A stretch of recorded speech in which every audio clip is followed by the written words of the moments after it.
This story starts with these two, my kids.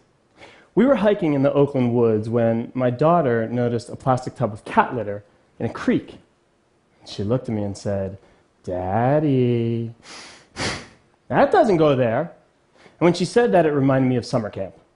On the morning of visiting day, right before they'd let our anxious parents come barreling through the gates, our camp director would say, "Quick, everyone go pick up 5 pieces of litter."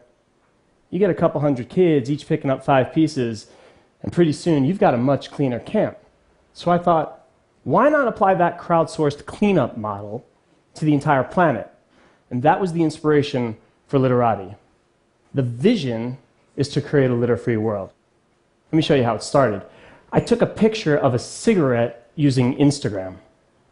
Then I took another photo, and another photo, and another photo, and I noticed 2 things. 1, litter became artistic and approachable.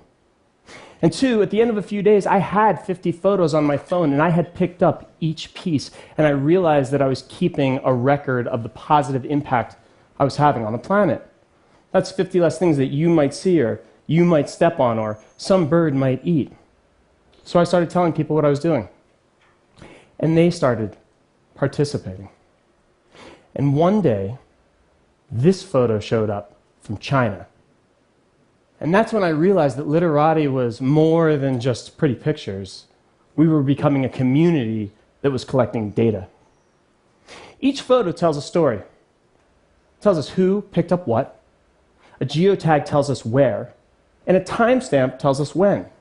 So I built a Google map and started plotting the points where pieces were being picked up.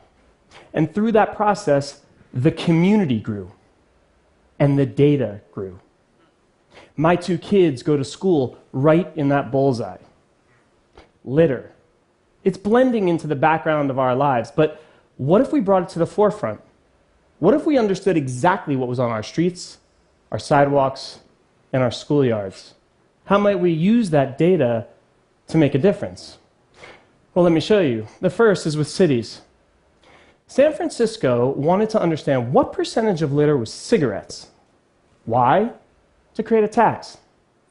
So they put a couple of people in the streets with pencils and clipboards who walked around collecting information, which led to a 20-cent tax on all cigarette sales. And then they got sued by Big Tobacco, who claimed that collecting information with pencils and clipboards is neither precise nor provable. The city called me and asked if our technology could help. Not sure they realized that our technology was my Instagram account, but I said, yes, we can. And we can tell you if that's a Parliament or a Pall Mall. Plus, every photograph is geotagged and timestamped, providing you with proof. 4 days and 5,000 pieces later, our data was used in court to not only defend, but double the tax, generating an annual recurring revenue of $4 million for San Francisco to clean itself up. Now, during that process, I learned 2 things. 1, Instagram is not the right tool, so we built an app. And 2, if you think about it, every city in the world has a unique litter fingerprint. And that fingerprint provides both the source of the problem and the path to the solution. If you could generate a revenue stream just by understanding the percentage of cigarettes, well, what about coffee cups, or soda cans, or plastic bottles? And if you could fingerprint San Francisco, well, how about Oakland, or Amsterdam, or somewhere much closer to home? And what about brands? How might they use this data to align their environmental and economic interests? There's a block in downtown Oakland that's covered in blight. The Literati community got together and picked up 1,500 pieces. And here's what we learned. Most of that litter came from a very well-known taco brand. Most of that brand's litter were their own hot sauce packets.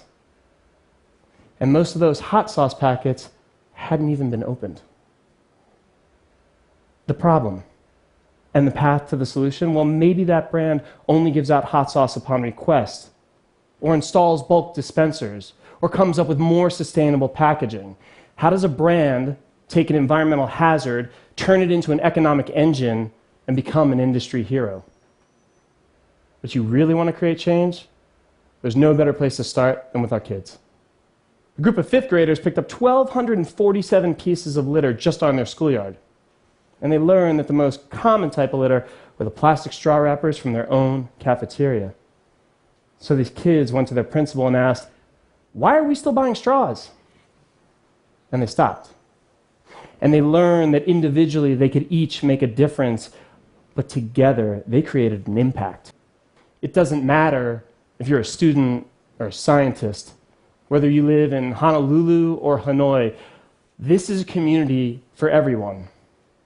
It started because of two little kids in the Northern California woods, and today it's spread across the world.